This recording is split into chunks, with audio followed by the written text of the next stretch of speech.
I accept with profound humility and profound gratitude the nomination of our great party, the All Progressive Congress, to stand again as your presidential candidate in the 2027 election.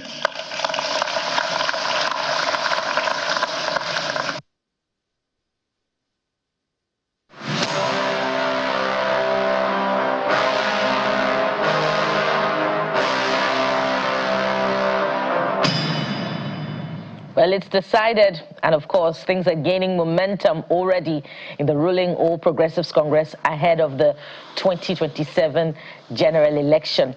But let's get to what the papers are saying, especially about the conduct of those party primaries that took place across board in the All Progressives Congress and, of course, in other political parties over the weekend. And guess what? TGIM, sorry, pardon me. That's how you know that Mr. Adayo Akintobi joins us on the newspaper review segment this morning. And he's looking a lot like Jeffrey. Very Monday-ish, very... Yes. Monday. It's a new beginning. Monday is always a new beginning. Always a new beginning. Absolutely.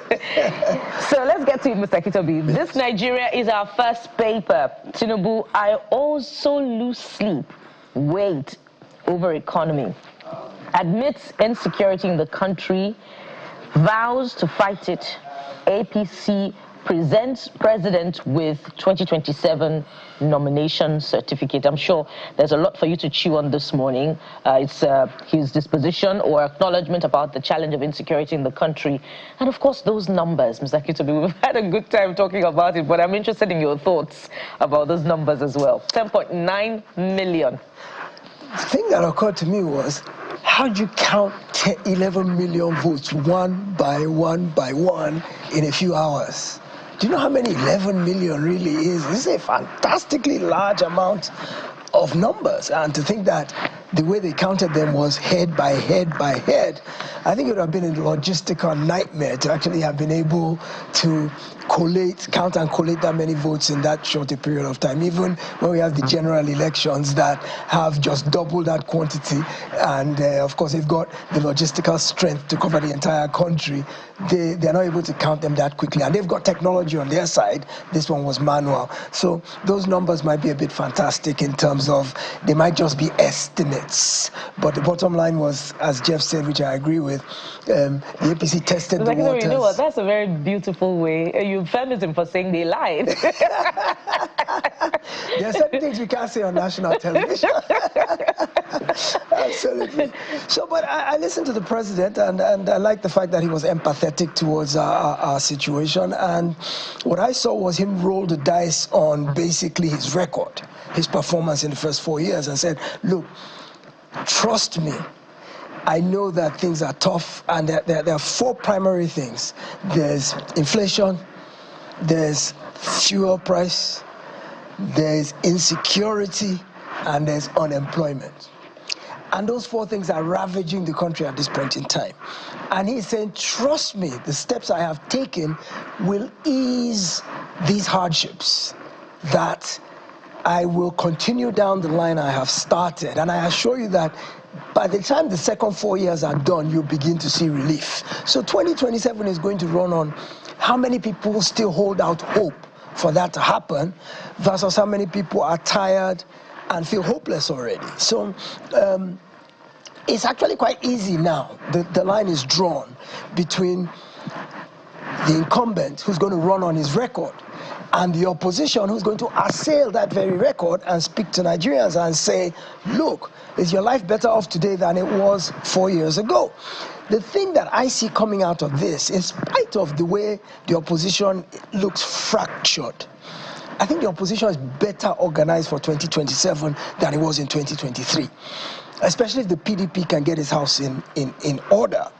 I think that the opposition is more organized. I mean, we heard that former Cross River Governor Donald Duke threw his hat in the ring over the weekend through the PRP, People's Redemption Party. That's Aminu Kano. We've already got Sheyi Makinde running under the APM. Well, APM PDP. APM PDP. It's a hybrid. APM and a group of the PDP. A group of the PDP. So now you have to posit it clearly so that we know what we're dealing with. The ADC it seems to be confused and seems to be stumbling from one crisis to the next. The Dumebi Kachukwu section said they suspended the NWC of David Mark, who are having their primary today to pick between Hayatuddin, Amechi, and Atiku. But the convention of the Dumebi Kachukwu section had their own convention yesterday and chose him. So ADC might have two presidential candidates. Are they just throwing a spanner in the works of the Senator David Mark-led ADC? Because, you know, it's their names that are on the INEC website as the recognized officials of the party. Yeah, they're the recognized leaders of the party without a doubt. But remember that Dumebi Kachukwu's point, his position from the beginning has been that they elbowed their ways into the party. They didn't, they weren't properly elected. The fact that INEC has them in the leadership of the party does not mean that the general body of the party cannot suspend its NWC. The question is, did Dumebi Kachukwu and those people who took that action yesterday, did they have the locus? Are they bona fide party members? Did they have a quorum? What does their constitution say about suspending the NWC? Who are those who have the authority to do that? So the fact that you are in the leadership does not mean if the general party is disgruntled with your leadership, they can't replace you. So we'll wait and see in the coming days. It'll be interesting, but I worry a bit about the ADC because this split is worsening their situation. We thought that with the court ruling that came the other day, everything was sorted.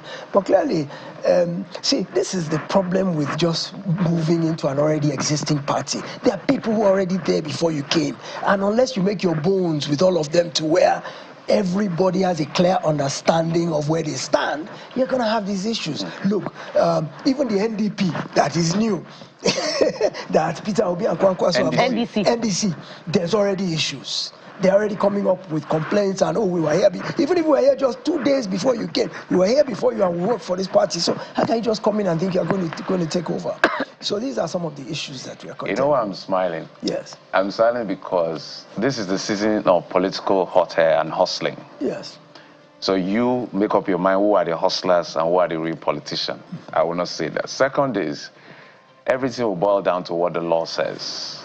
Yeah. Because INEC will look at who the law said they should recognize, yes, irrespective of whatever you want to do, whether you're in PDP, APC, NDC, AD, what's that party? APM, now PRP, yes, and all of that. Yes. The worry is that the opposition may be walking into what the president would like them to walk into, a divided house.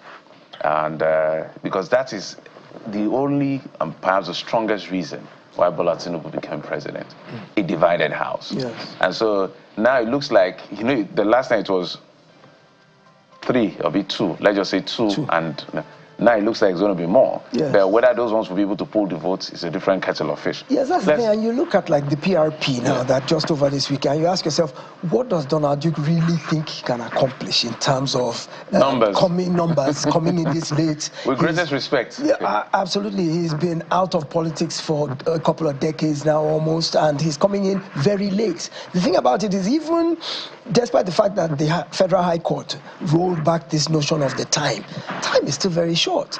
Well, September probably. And we still have court cases, you know, all these cases, all these situations. And INEC can react to that High Court ruling at any time. At any time. No, INEC would definitely have to react between now and the 30th. And they could upturn the scheme of things as we know it. For now, based on that court judgment, INEC has no choice. They have only one option: to appeal the case or stay execution, or just implement if they don't want all the headache. Absolutely. You know, I think it's not as if anything INEC did is totally wrong. It's just that they wanted to put their house in order. But the law says, why are you doing this when there's supposed to be more time? You know. But let's go to Daily Trust. Okay. Daily Trust. ADC presidential primaries, Atiku Amechi Hayatuddin battle for ticket. Yes, we've talked about that. And so let's focus on this ADC for a moment that you mentioned, because they look like it's a very interesting party to look at, because they built a momentum that Nigerians were like, okay, I think APC should be worried now until people like Obi and Kwankwaso left the party. Yes. Now Dumebi has led his people to say he's the sole presidential candidate. David Mark is the one recognized. The gentleman, Nafi Gombe, now they say, let's see accelerated. They say, want to change judge. It's just a conundrum of confusion. What do you make of it? Absolutely. ADC at one point was looking like the beautiful bride. Everybody was jumping into the ADC, orbit. And it looks like, I called it a spanner in the works. I said, let's watch out for spanners. And the spanners have come. And they've come relentlessly.